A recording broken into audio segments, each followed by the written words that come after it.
que você acredita que impede de uma empresa ser próspera? Tem um estudo que as empresas, elas morrem dentro de 2 anos.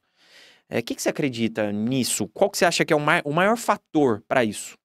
Só para entender melhor essa questão, por que desses 2 anos, quando o Chaka Diz escreveu sobre o ciclo de vida das organizações, o que está acontecendo ainda nessa fase de 2 anos? Está ainda passando da fase do namoro e começando a entrar numa fase ainda muito infantil. Essa é uma fase de improviso.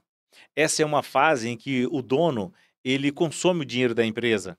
Essa é uma fase em que o dono ainda não tem processos solidificados. Essa é uma fase onde ele literalmente assume mais compromisso do que ele é capaz de entregar.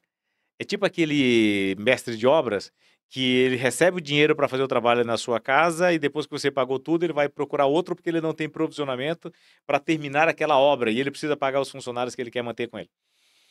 Então, essa fase dos 2 anos é a fase de maior improviso, que a pessoa subestima os desafios de empreender. Ele toma decisões precipitadas, ele faz aquisições por impulso, ele se associa com pessoas que ele não deve se associar, ele começa a ver valor em determinadas associações ou projeções que de fato não agregam mérito nenhum para o negócio dele, e pior, ele estabelece um padrão de vida acima do que a empresa dele pode pagar. Então isso tudo no mesmo momento e simultaneamente sacrifica qualquer empresa. Quando ele começa a sair dessa fase, Bruno, que ele chega numa fase chamada de toca-toca, a única diferença é que ele agora tem um pouco mais de dinheiro. Mas continua com improviso, continua com tentativas e erros, continua com o dono abrindo exceções e que vai fragilizando a empresa, porque a empresa percebe que abre-se exceções para o dono. E quando ele sai dessa fase, chega numa fase chamada de adolescência, a coisa mudou. Ele agora já tem que assumir responsabilidades maiores. Ele agora já tem que ter a capacidade de perceber que as pessoas que vieram com ele até aqui não necessariamente têm a capacidade de dar sequência na empresa. Ele precisa trazer gente melhor do que ele, com um nível de liderança superior, e sabendo lidar isso para não criar um conflito interno tão grande a ponto de desmoronar a empresa dele. Eu já tive o prazer de receber um grande engenheiro, na verdade um administrador de uma grande empresa, e quando ele veio falar comigo, esse cara tinha vindo do mercado financeiro, o dono da empresa queria que ele viesse conversar para se apresentar, e ele trouxe o gerente. E o gerente achava que assumiria aquela posição de diretoria. E era nítido o desconforto do gerente ao apresentar aquele diretor para mim. E eu tive que aproveitar aquela oportunidade, que o desconforto estava grande, já era percebido, e eu falei assim: amigo, estou enganado ou vocês imaginavam que chegaria diretor? Aí ele abriu. Ele estava muito inconformado. Mas Uhum. ele não tinha passado pelo mercado financeiro, ele não tinha trabalhado em um dos maiores bancos do Brasil, ele não tinha formação daquela pessoa, ele não tinha clareza do quanto ele não estava apto para aquele desafio. O que é que faltou? Faltou da parte do dono mostrar todas as qualificações que ele precisaria ter para assumir aquela posição de liderança. Então, às vezes, falta da parte da empresa essa capacidade de mostrar onde você precisa melhorar em você, se aperfeiçoar, para assumir as posições de liderança. E se ele sobrevive a essa fase, Bruno, ele pode chegar numa fase chamada plenitude.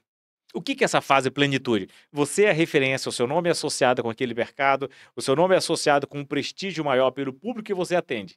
Mas aonde quem chega na plenitude falha? Quais são os erros que cometem? Perder 3 paixões, que matam qualquer empresa.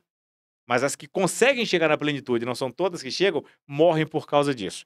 É a perda da paixão pela competitividade, pela inovação e pelo crescimento.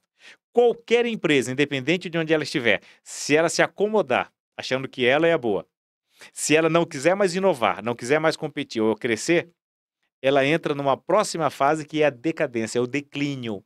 Então, em que momento você pode se acomodar? Nunca. E pior, quando ela está nessas fases maiores, normalmente, quando ela quebra, ela deixa dívidas que vão acompanhar esse dono por gerações. Eu já tive mandato de venda de empresas gigantes. Uma das empresas que eu tenho é especialista em vender empresas. E quando nós fomos acompanhar essa empresa, no primeiro momento parecia que ela tinha uma dívida de 200 milhões de reais. Ela tinha saído na Vejinha, tinha saído em várias outras coisas, dizendo do problema daquela empresa. E nós fomos entrar no processo de recuperação judicial daquela empresa, em parceria com um grande escritório de São Paulo. A dívida dela não era de 200 milhões. A dívida era de 2 bilhões de reais. E o que ela tinha, que estava preso lá, era de 20 bilhões de reais. Como é que a gente ia pedir para o juiz liberar 20 bilhões de reais para fazer a recuperação judicial de uma empresa que tinha uma dívida de 2 bi? Não ia fazer o mínimo sentido. Uhum. E por que ela tinha uma dívida daquela? Você faz ideia? Não faço. Porque o dono, que era um estrangeiro, Desde o primeiro momento que ele chegou no Brasil, ele usou o fato de não saber falar português, e ele começou a empreender dentro daquele mercado, e quando os fiscais chegavam, ele dizia: "Eu não entendo, não entendo, não entendo", e não passava as notas, e enrolando, enrolando, enrolando. Os filhos se formaram em medicina, e Hum. chegou um momento que a empresa quebrou com uma dívida tão grande que os filhos estão condenados aí por muito tempo a pagar aquela dívida, porque eles entraram no quadro societário da empresa, abrindo mão de clínica, de hospital, etc. Então, tudo aquilo que você não toma o cuidado necessário para se preparar vai te custar mais caro depois. E aí tem uma frase que eu quero compartilhar contigo que diz: "A parte em nós que não desenvolvemos nos faz falta". E eu acrescentei: por não desenvolvê-la, lá na frente, quando alguém precisar de nós, não estaremos lá para ajudar. E pior, lá na frente, pode ser que nós mesmos precisemos de nós e não estaremos lá para nos ajudarmos por não ter desenvolvido hoje a parte em nós que não desenvolvemos. Muito bom. Que sabedoria, hein?